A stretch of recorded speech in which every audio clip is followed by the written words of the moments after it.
Well, you know you don't shoot your compound enough when it's got dust on it. I mean, that's just pitiful. Because I like to shoot 100, 105, 110 yards, 112 yards, 115 yards with my compound. I don't do it with my recurve, but with my compound I do. So let's just look at this real quick. I don't know if you can see that. There it is right there. Can you see that 3D target back there? Now I do have a round bell behind it. And this is why I have the round bell behind it, because I like to sling it out there.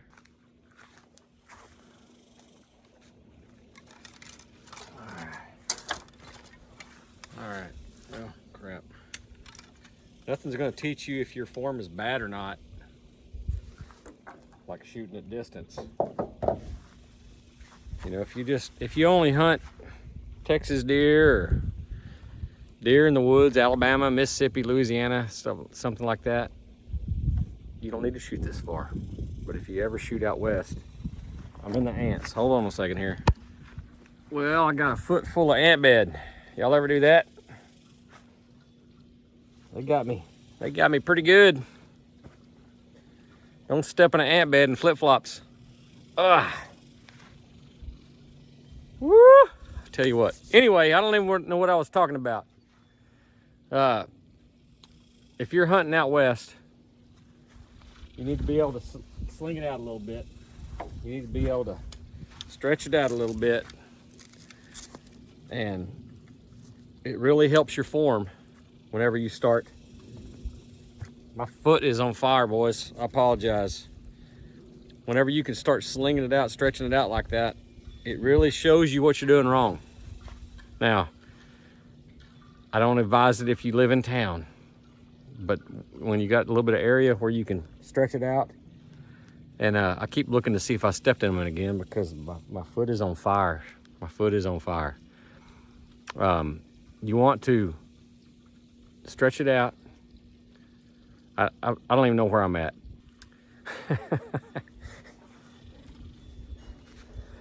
It may be a week before I get my thoughts right after that. They got me good. So stretch it out. You want to stretch it out. You want to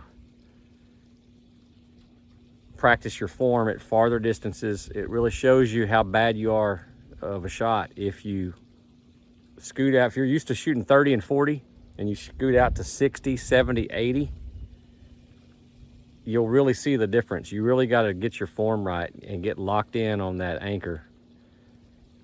And that will help you at those 20 and 30 yard distances. The 15s are automatic when you start getting your form locked in at 40 and 50, 60, 80. I'm not saying everybody needs to shoot 80, but if you start practicing them way farther than you hunt with, I'm nervous.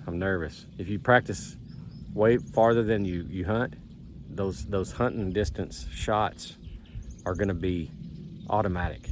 So let me shoot a few. I try to get out here and shoot every now and then with my compound. I'm scared of those ants. Let me sling a couple and we'll just see how this looks. Oh, I am at 97 yards right now. 97.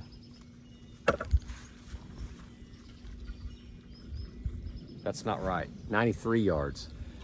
The barbecue grill is 99 yards. So I'm at 93 right now.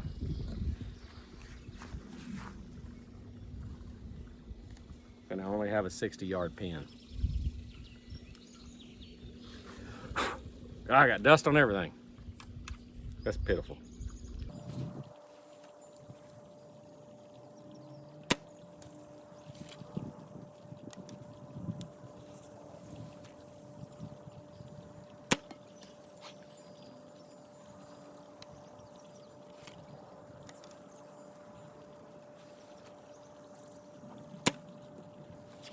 Let's leave this boat here. Let's take a walk.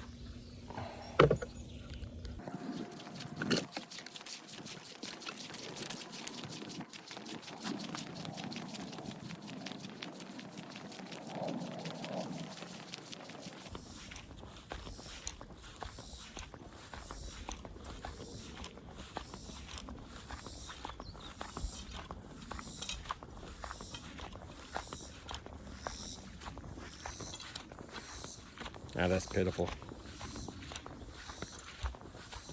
That's pitiful.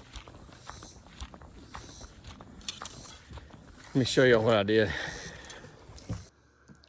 Let me zoom in here. So the first arrow that you heard hit something, looks like that leg, a little low. That's that hard tick that we heard.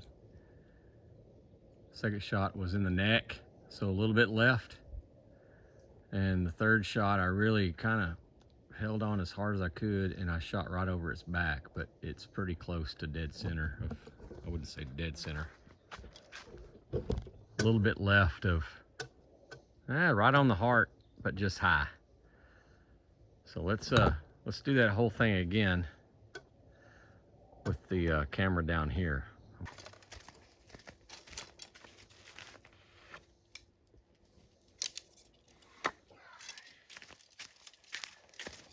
Let's try that again.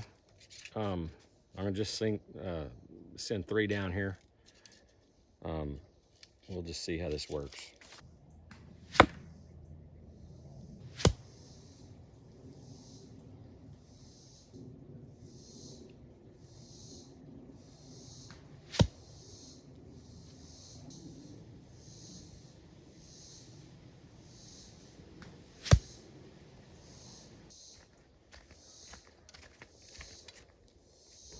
Well,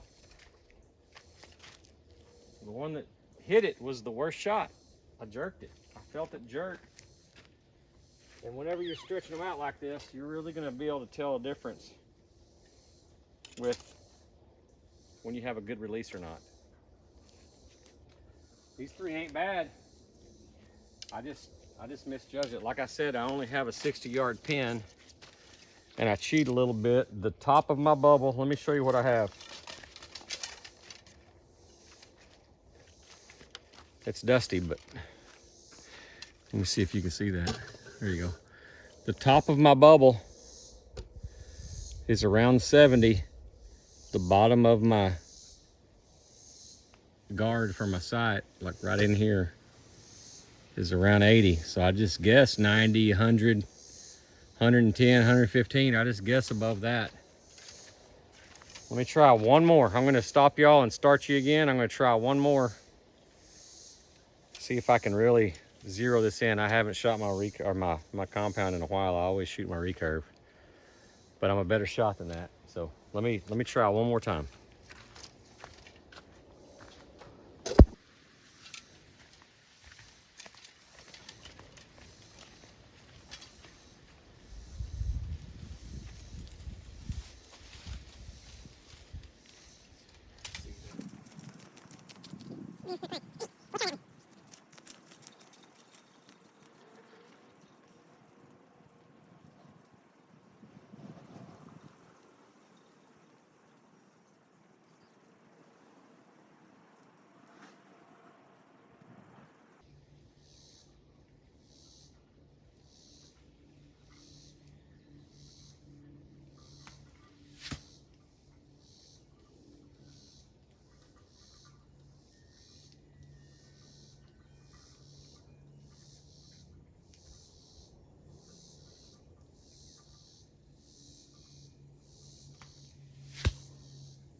Still shooting high.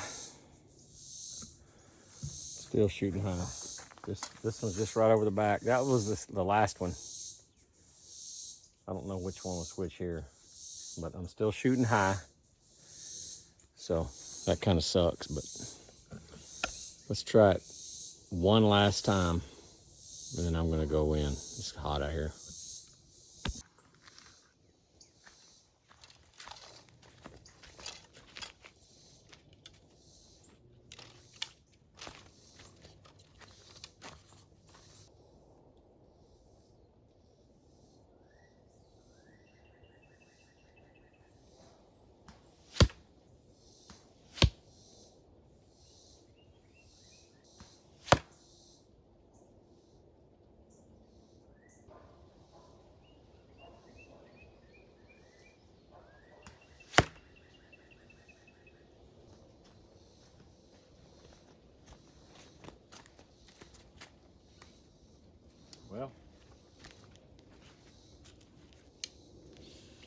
That's why we don't shoot at animals at 100 yards.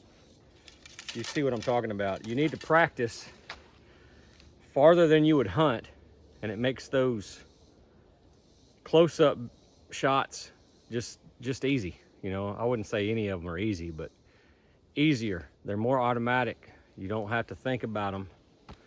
You know, you're thinking about what that animal's doing, and instead of where do I anchor, what's my form looking like, all that good stuff. If you'll think about that now, what your form looks like, how's your anchor, you know, if you'll think about all that now and you practice during the summer months, the hunting season will just go that much better because you've worked all those kinks out. And the longer that you can shoot, the faster you're going to see those kinks. The faster you're going to see the problems with your form, with your anchor, with dropping your hand at the shot, you know, all those things. You want to keep that front hand on target. You want to try to keep that sight on the target until that arrow gets there. Practice now. That's my point. Practice during the summer, during the spring and summer. Get ready for the fall. So I hope that helps somebody. I'm not trying to say I'm the best shot in the world, because I'm not. As you can see, I'm not that great. But I know that I can shoot better than a lot of people because I practice way out there. When I get up in 20, 30, and 40 yards, I got a pretty good group. So because of my form, has to be good to shoot 100 yards, 112 yards, 115 yards, 93 yards. Everything I did just now was at 93 yards. I wish I could set the camera up right behind the target, but I'm scared I'd shoot it. So y'all comment, let me know what you think, and I appreciate you watching. I really do hope this helps somebody, because one of my best friend's dads told me when I was young, you got to practice farther than that, buddy. Practice farther, practice farther. And I didn't really get it. And now that I'm older and I do it a lot, I see what he meant. If you'll practice farther, those close shots, the ones that you're actually going to be taking when you're hunting, are just that much easier. It's more automatic. So thanks for watching, and I'll see y'all again. Thanks.